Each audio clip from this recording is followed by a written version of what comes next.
Hey, everyone. How are you? It's okay. Patrick was talking when I was introing, but I'm going to forgive him because so far he is a really cool guy. Welcome to another episode of No Title Needed. We are your co-hosts, Cynthia Collins. Scott Osborne. And here we are at the beautiful Feinstein's Cabaret, coming to you always, every week, every Monday at this beautiful venue at the Hotel Carmichael in Carmel, Indiana, USA. And we're lucky to be here. We sure are. And let's get right to it with our guest, Patrick Armstrong. Patrick, thanks for being here. I'm lucky to be here as well.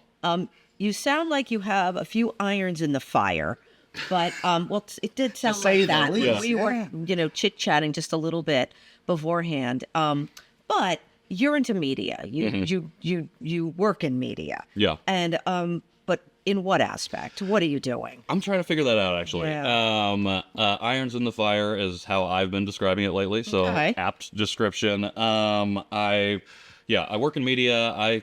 Been recently saying that I have a micro-sized production company that focuses on conversation-based media, and so our flagship and only program currently is a podcast called Conversation Piece, which I host here in Indianapolis. That's a great title. Yeah, thank you. I appreciate that. Super random title. It's actually the name of a song by one of my favorite musical artists, and that's where I took it from. But Who's that artist? His name's Anthony Green. Okay. So he's like an alt-rock progressive artist from Philadelphia. But yeah, just kind of this show came about because I wanted creative control over something on my own, and I kind of rushed the process and said, oh, here's the thing, and it was named Conversation Piece, and haven't really looked back since. Where's the podcast? Where do you do it from? Yeah, so we record at the Stutz on Capitol downtown. Oh my God, you're at the Stutz building. Yeah, so we work with, we have a partnership with Pattern down there, and they have a little podcast studio, and we just so happen to get to record out of there. That's cool. Yeah, it's a great space. Yeah, there's a lot of really cool stuff happening there right now. Oh, that's excellent. Yeah. And so you're just like, hey, like anybody says, like anyone has an idea. Sure. Hey, I think I want to do this. I think I want to do a podcast. Now, as we all know, everybody and their brother has podcasts now, right? Literally, and their sisters. Yeah. Brothers, sisters, aunts, uncles, and the great-grandparents. So how are you, and let me ask you this because everybody thinks about this, I think. Yeah. How are you going to make it different? How are you going to make it so interesting that people are like, hey, I want to watch Patrick. I'm going to watch him on his podcast. Do you know what I mean? I'm going to. Yeah, that's a great question. So kind of backing up, I fell into podcasting. Long story short, I was adopted from Korea in 1990. I grew up in Rensselaer, Indiana. It's a predominantly white town and in the rural area. And while I had a really positive experience, I also experienced things that led me to reject my identity as Asian, which I would not start to accept and embrace until I was 30, mid-pandemic. And part of that journey of understanding and unpacking my identity came in the form of podcasting. So I ended up guesting on a show called Dear Asian Americans, and the host of that show was like, I've talked to 2 other adoptees and I think you 3 should do a show together about this experience. And so one thing led to another. In September of 2020, we launched what's called the Janchi Show. Janchi is a Korean word for feast or celebrate.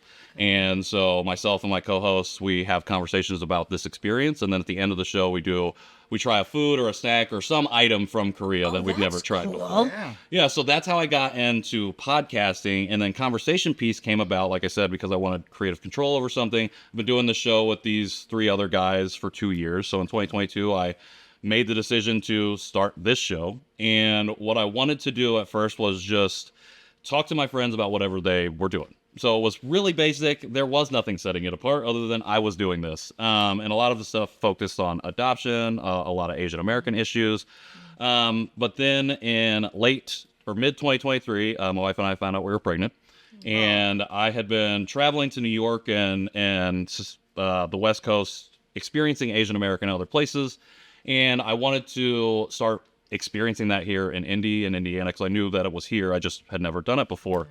And part of that building community within my own sphere meant building community within Indianapolis as a whole. And so I said, you know what, if I'm going to do a show, if I want to figure out where my place is in Indiana, in Indianapolis specifically, why don't I use the tools that I already have? So I took conversation piece, which was about the missing pieces of the conversations we're already having, and we changed it into the place to discover the untold stories of Indianapolis through the perspectives of its incredible people. So that was the thing that I hoped would set us apart. So not only a focus on Indy, but going a completely 180 in the other direction to be everything that we did was Indianapolis based. Right, because you said, that's what I was going to say. All of our Sorry, guests, all the clothes that I was wearing, any Yep. sponsors or partners that we work with, all Indy. And it honestly has worked out better than I ever could have imagined because we're continuing to do the same thing today. So it was a really long-winded answer. Sorry. Oh, let's make it Like this. Shout out to my guys, Mike G and Gary over at We Don't Run From Adversity. They're currently on Mass Ave, North Mass Ave, but they've been doing it for a long time. And what I really love about their product specifically is their attention to detail and their mission of quality over quantity. And I think that is kind of the mindset that I have when it comes to the show and the stuff that I want to do. Yeah, it's always quality over quantity is always preferred. For sure. Yeah. To think that you can get that great of a looking jacket from Indiana, But we live in a fast-paced society now. Today's world is fast-paced. Social media makes it fast-paced. And I really admire people that find ways to slow down when they can. So. And supporting local. 100%. Like you are really 100% supporting local. Trying to. Because you are like buying local, interviewing local, doing your show locally. I mean, you are the local poster child. Thank you. I appreciate right? Then I go into the race. I actually am not going to be at the race this year. I've been a number of times, but I'm probably just going to catch it on TV and then watch Game 3, the Eastern Conference Finals. It's a big day for Indy. Big day for Indy, yeah. Yeah, Fever's Oh, yeah, the Fever, yep, that's right. Didn't they? On Saturday, the day before. That start, right. Yep. Let me ask you real quick. You, before we go on our break, you were adopted. Yep. Your parents adopted. Did you have any other siblings? I have a younger sister, also adopted from Korea, not biologically related to me. Okay. And I thought about that. You growing up in Indiana, in kind of a rural area. Yeah.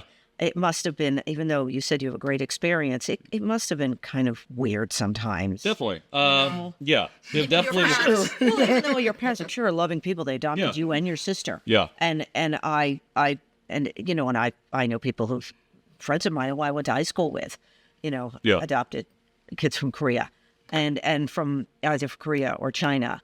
And so you're like, I'm different, but did you figure that out? Like, how am I different? Well, I mean, it was really easy to tell very quickly that I was different. But I think so one of the things I really struggled with was acceptance. And so because of some of the stuff that I experienced as a kid growing up, I told myself and what I felt like the world was telling me that the best way to be was white.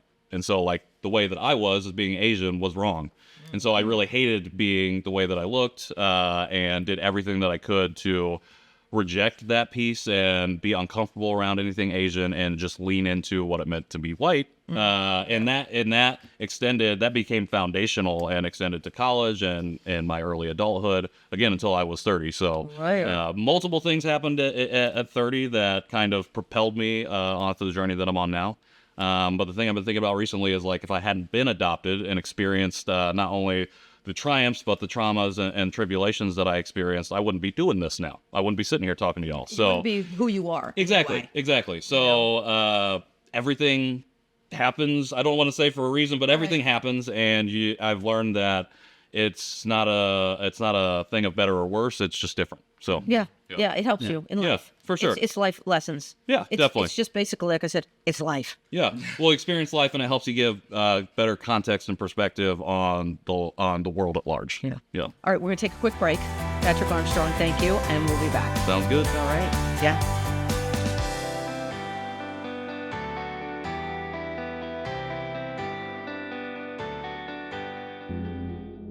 I'm Randy Sorrell. I hope you love some of my art that you are about to experience. Cheers. Fruit of the Vine is this one's title, and it celebrates our love of wine and vineyards and historic maps and beautiful grapes. I think you would love this. somewhere in your home. If you dig music, especially jazz or blues and small nightclubs or even the Palladium, you're really going to enjoy this rhythm and blues oil paintings. Just absolutely captures the character and the vibe of being in one of those fun clubs.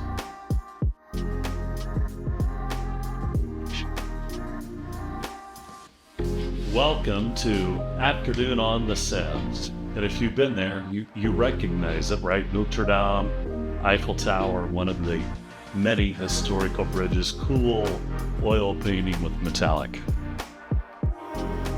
Oh, I love downtown Indy, and this is Monument Circle with the historic monument and Robert, Indiana's famous love sculpture, acrylic painting. What a great way to celebrate your heritage.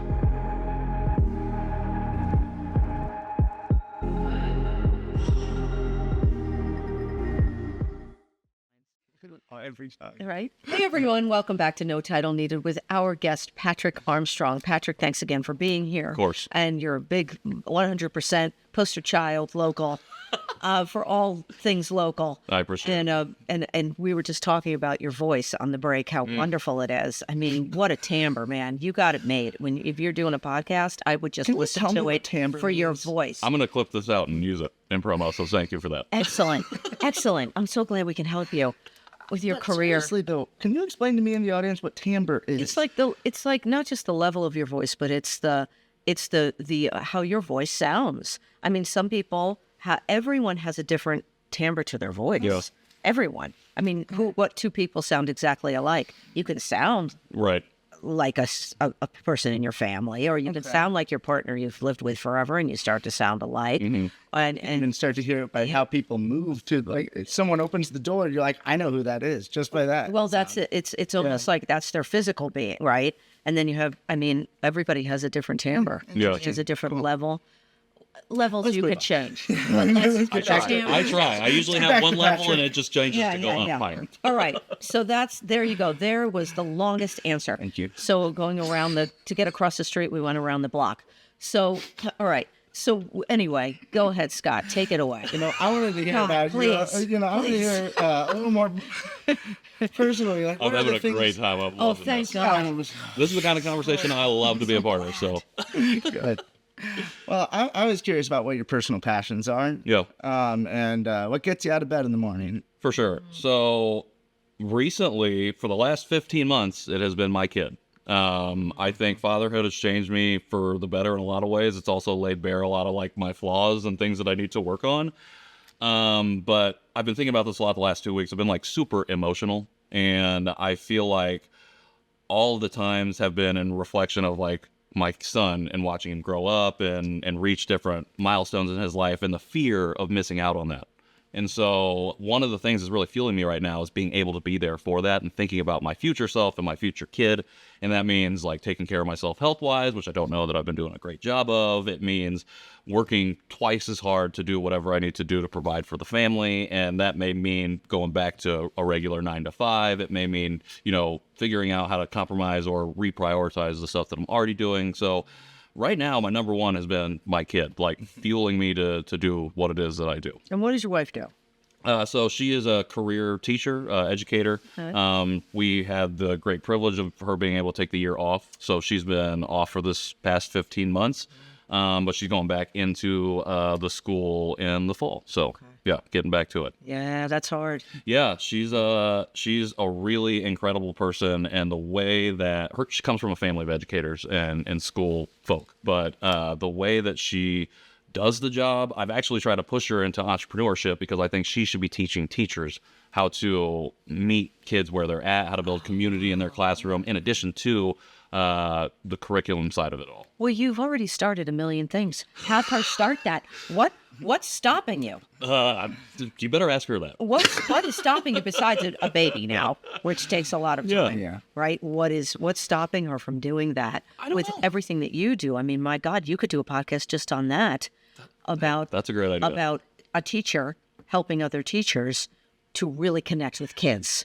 We have talked about podcasting together before, so never say never. Interesting concept, though, of Yeah. educating the educators. educators. Yeah. Right? Yep. Well, I think you see it a lot on social media right now. She follows a lot of educators who have utilized social media to share educational resources or how they engage in their classrooms and stuff. And we were talking before about sped up society. And one of the benefits of social media can be access and the instant access to information like that, especially as you're growing in your career. Yeah. Yeah, Or go to the schools. That's harder. 100%. But one-on-one in person is so effective. Yep, So effective. Absolutely. With companies. I mean, they do it with companies all the time. absolutely. You know, with relationships in companies and how a company can get stronger. Why not do it with schools? Yeah, Public 100%. schools, I mean, and public or private. We do a lot of telling people what they need, kids included. We don't do a lot of listening and asking. So you're absolutely right. I mean, ask the kid.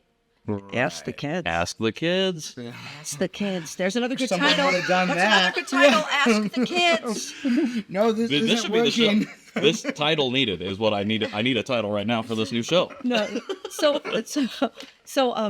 you're obviously you're super busy. Now, let me talk. How are your parents like with the grandkid? Are your parents like go? Are they go? Oh yeah. Completely insane. First grandkid on both sides. So my wife is an only child, and then my parents only had myself and my sister. So and my sister I don't think is planning on having kids, which is totally fine. But the burden now falls to us. Yeah. And we always knew we were gonna have kids if we could, and luckily. Our parents are each about 2 hours away, so it's enough buffer. Cut that luckily. We have a great buffer, but like if we needed something, both sets would be on the road immediately. I got siblings with kids. I get it. Well, here's the thing. Right, are your son? Yeah. I'm assuming that you are going to immerse this kid in his heritage of his Korean. I'm trying. So it's really interesting for me specifically as I've been going through this journey the last 4.5, 5 years. One of the things that's been the most difficult for me actually has been to connect directly to Korean culture. I call it like a canyon. So here's Korean culture on this side. Here's myself on the other side. Every time I try to connect, whether it's food or TV or language or music, whatever the case is, it's like a leap, and it's like that Simpsons, the gorge or whatever. Every time I just right before, like I just can't reach the other side of it, and it's made it really difficult to be consistent with it. However, one of the pieces of advice I always give to adoptive parents is that you have to engage in specifically your transracial adoptees' culture of origin.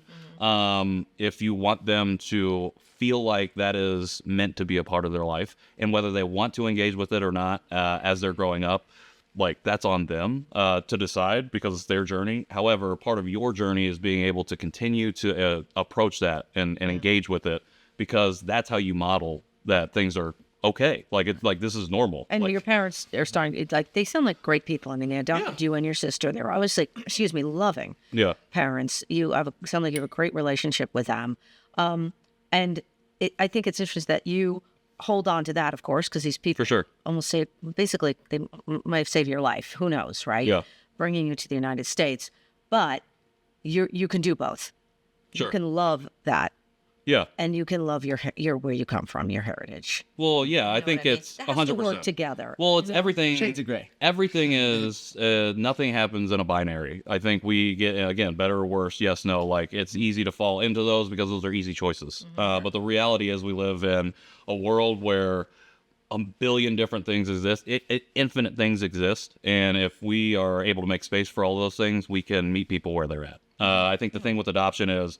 The dominant narrative of adoption is that it's all positive, it's all good, a lot of saviorism in that. And I think one of the things that I've learned as I've been going on this journey is that that is not really the overarching experience for a lot of people. But the problem is when you have a dominant narrative is that it colors that experience as one and only.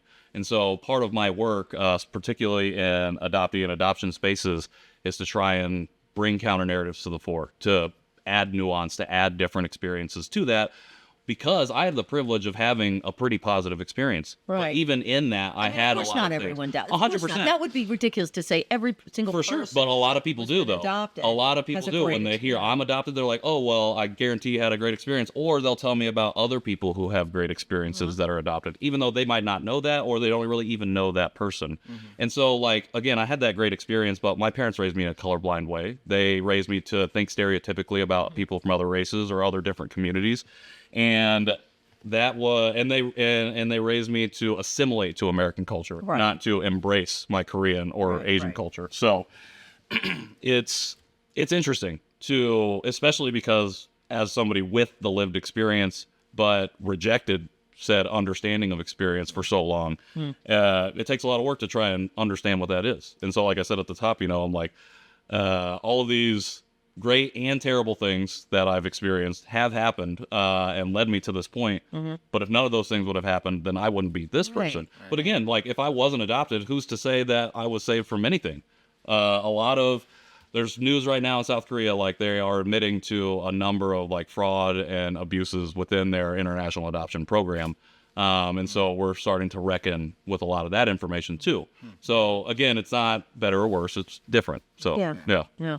And your parents know, obviously, they're like, okay, cool, you got to do this for yourself. And they've been doing. You're a grown man. Yeah, and they're on their own journey with it too, which is a thing that I've come to like understand as well. And again, it's just like every single person is going through their own thing. Even if like I grew up in a house with another Asian person who was also Korean, who was also adopted, but we never talked about any of that, you know. And so at the end of the day, even though we were in that same environment, we still have two wildly different experiences. Right, of course. So, and I don't think it lessens the love you have for your family anymore. Not at all. You want to discover something. Not at all. Yeah. Well, but sometimes it's hard for adoptive parents, especially, to reconcile with that because they think it's an affront or a slight to them. And again, it's like, but sometimes love can be toxic in that way because we are so blinded by love because we want to protect these people. It's like, well, for some people, for some adoptees, like, well, they didn't want you anyway, so why would you want to explore that? But that's a common thing that adoptive parents share. Curiosity. That's exactly. Right. And it's like, can we meet people with affirmation instead of judgment? Can we meet people with love instead of fear?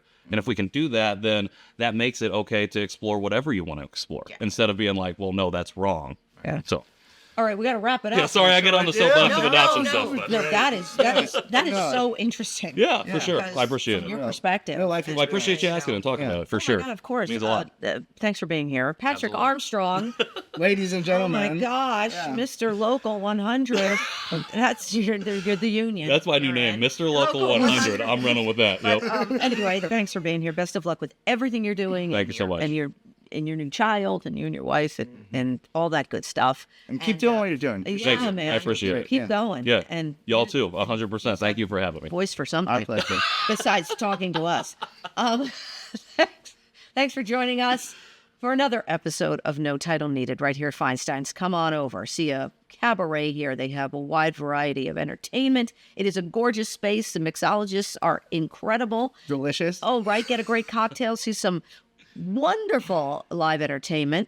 And you won't be disappointed. Cynthia Collins. Scott Osborne. And thanks so much for joining us.